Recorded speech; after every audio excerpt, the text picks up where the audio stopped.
She came home at 1:13 a.m., perfume not hers, lipstick not mine. She dropped her bag on the counter, met my eyes and smiled.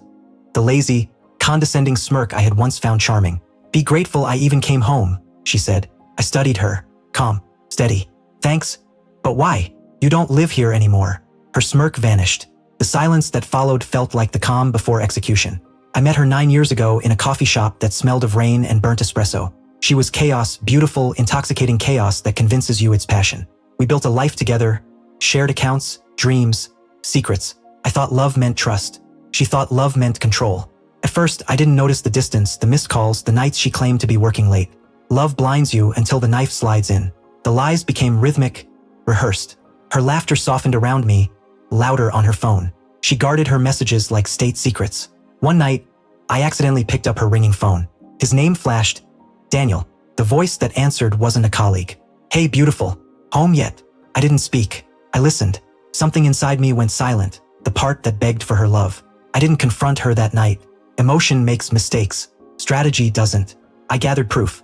Hidden cameras, synced backups, receipts, a trail of deceit stretching months. I consulted a lawyer. Ownership of the house, my accounts, investments, all quietly transferred.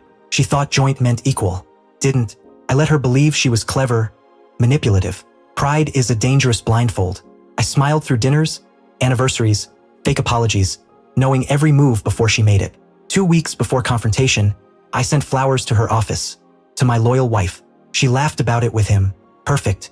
That weekend, I arranged a romantic dinner. Daniel came, my company, my control. His face drained. I extended my hand. Daniel, right? Heard a lot about you. She froze. I smiled. No shouting, no scene, silence, guilt steaming over untouched food. And that brings us back to tonight. She walked in smirking, thinking I didn't know, believing I was too weak to act. Be grateful I even came home, she said. I took a sip of whiskey. Calm, cold. Thanks. But why? You don't live here anymore. Her brow furrowed. I slid an envelope across the counter. Divorce papers, copies of her affair, a letter from my lawyer. Your name removed from the house deed. Your things in the guest room. Movers in the morning. Her voice cracked. You can't do this. I met her eyes. I already did. She opened her mouth to argue, then saw the tablet on the counter, paused on a video of her and Daniel in his car. Her knees almost buckled.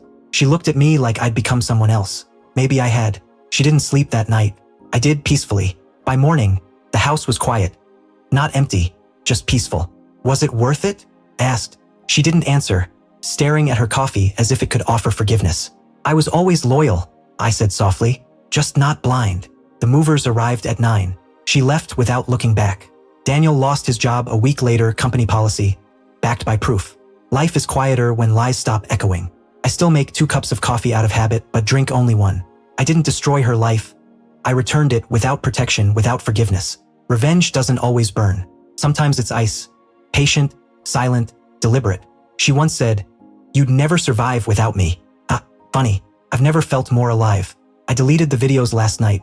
Not forgiveness, just closure. Justice doesn't have to shout.